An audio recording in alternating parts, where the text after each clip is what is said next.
Hello and welcome. I'm Helen Pecker and I'm the designer of these wedding dresses. Today we will make overbust corset pattern. Now I work with back. Now I draw a line where the loops will be sewn.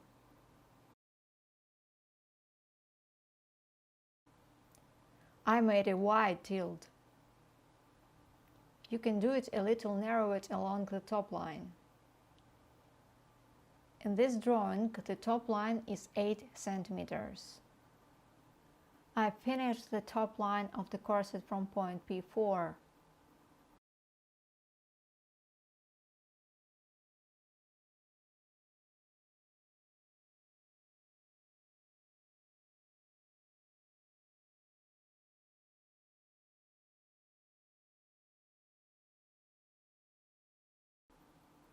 Along the line of loops, the top line of the corset dropped slightly.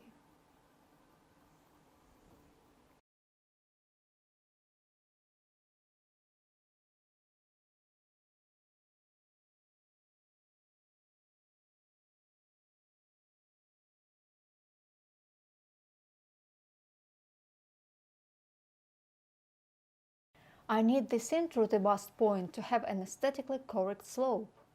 The slope of the top of this seam should be toward the side. I mark a new point on the top line. A new tilt will be modeled.